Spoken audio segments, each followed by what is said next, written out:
Alright, first off, Kal Halal Yahweh Bahashem Yahweh Shai Bahashem Kodar Bahashem Raka Kodash. Alright, Salakia, if you hear a lot of noise in the background, there's some construction going on nearby. Double honors to the apostles and the elders of GMS, Great Stone. Salutations to the Akim out there pushing this word in all sincerity and in all truth. This lesson is more of an exhortation, more of a comforting than anything else. A brother came to me, today, and he was feeling down in the spirit, because of what's going on in his life, and it kind of hit me that me myself, I'm going through things, and every brother in the truth is going through some form of discomfort, whether it be monetary issues, whether it be issues with family, issues with a woman, or demons that that plague us every day. You have that doubt demon, you have that demon that lets you question whether you're a man of the Lord or not, and you have certain brothers with illnesses. Myself, I was recently in a car accident.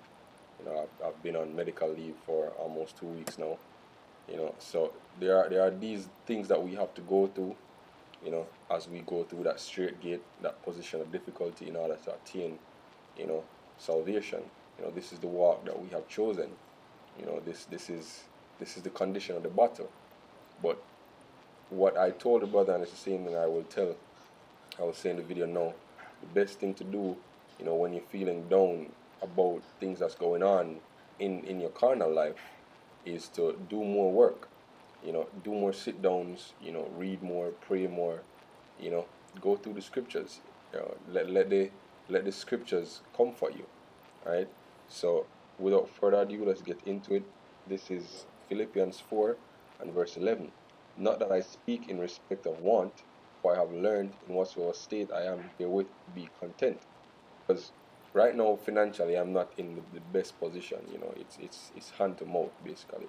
You work to pay the bills, but you learn to be content with that. I would like to have more. I have applied for other jobs, but my heart is not set on it. If the Lord will, I will get a better job. If not, then I will have to learn to be content with whatever state I'm in, with the state I'm in right now. Just like Paul said, not that I speak in respect of want, for I have learned in whatsoever state I am therewith to be content. I know both how to be abased, and I know how to abound. Where in all things I am instructed to be both full and hungry, both to abound and to suffer needs. I can do all things through Yahushai Mashiach, which strengtheneth me. And that's the important thing, right? Because we as prisoners of hope of Yahushai, we are called to endure afflictions. We are called to be proven and to be tested by trials. And most of those trials are trials of your character, right? And in order for you to be tried, you have to go through positions of discomfort, right? So you have to tell yourself that, hey, this is a part of making you a man. This is 2 Corinthians 12 and verse. Let me start at verse 7, because Paul himself had an ailment in the flesh, and he asked the Lord to remove it from him, but the Lord didn't, right? And this was his response. This is 2 Corinthians 12 verse 7. And lest I should be exalted above measure through the abundance of revelations, there was given to me a thorn in the flesh. And that's the next thing to the apostles always say, especially Apostle Gabar. The more you advance in the spirit, the more spiritual knowledge you get, and the more you become grounded in the spirit, it's the harder the trials that will come upon you. Right? He said it, the Apostle Gabar said it himself. He would not like to have gone through some of the things that the Apostle Tahar goes through, because there's a heavy portion of the spirit on Apostle Tahar, right? And all the apostles, right? So even on your camp heads, the up and coming elders, the more you advance in this truth, the deeper you get in the knowledge, it's the more trials and tribulations you will get, right? So Paul says, unless I should be exalted above measure through the abundance of the revelation that was given unto me, There was given unto me a thorn in the flesh, the messenger of Satan, to buffet me, lest I should be exalted above measure. Because Paul was shown a lot of deep mysteries of the scriptures. Paul died and went to the spiritual realm and saw things that normal man should not have seen. Right? So in order to keep him humble, the Lord gave him this illness. Right? For this thing I besought the Lord thrice, that it might depart from me. And he said unto me, My grace is sufficient for thee, for my strength is made perfect in weakness. Most gladly therefore will I glory in my infirmities, that the power of Yahushua might rest upon me.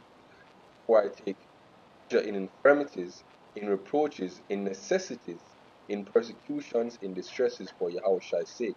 For when I am weak, then am I strong. Right? So going through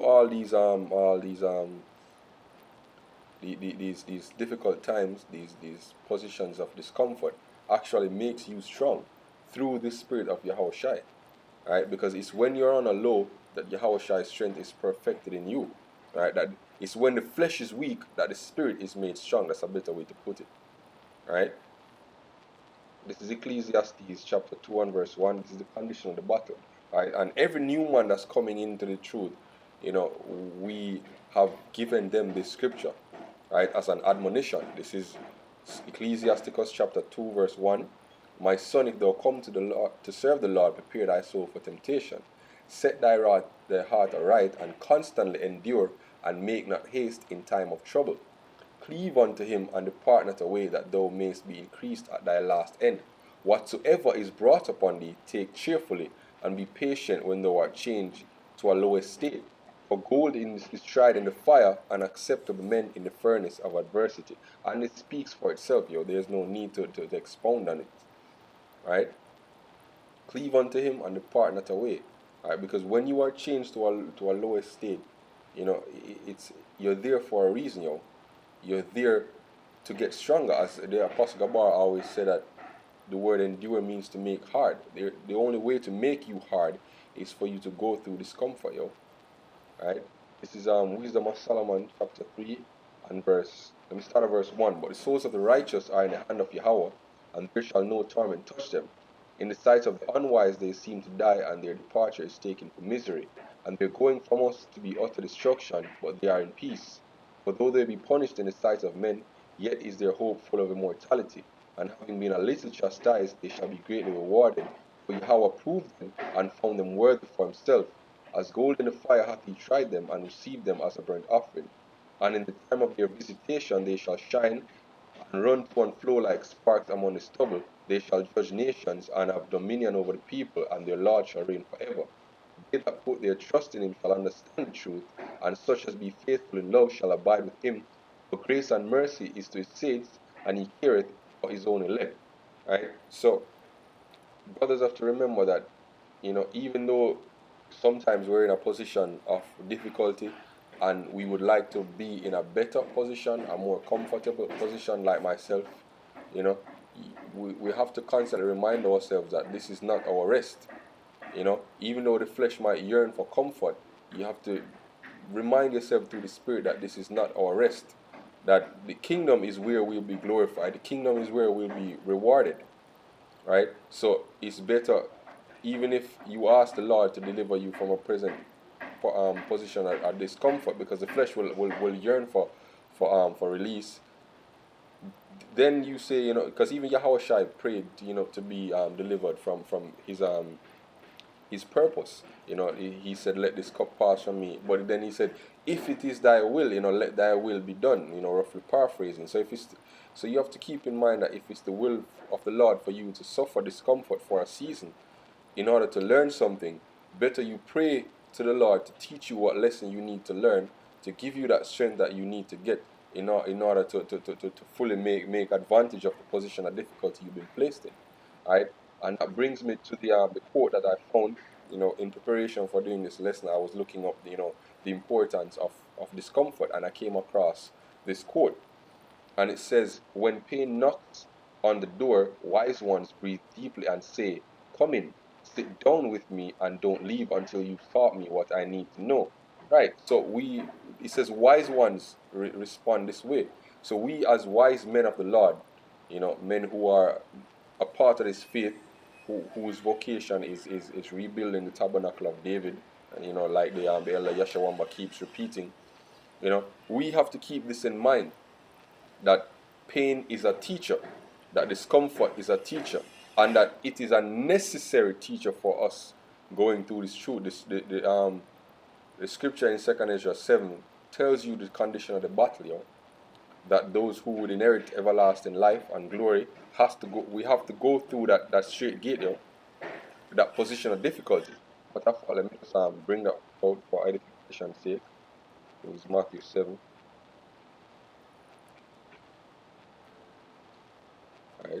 Alright, so here we go. Matthew 7 verse 30. Enter ye in at the straight gate, for wide is the gate and broad is the way that leadeth to destruction, and many there be which go in thereat. Because straight is the gate and narrow is the way which leadeth unto life, and few there be that find it. Now let's look at the meaning of this word straight.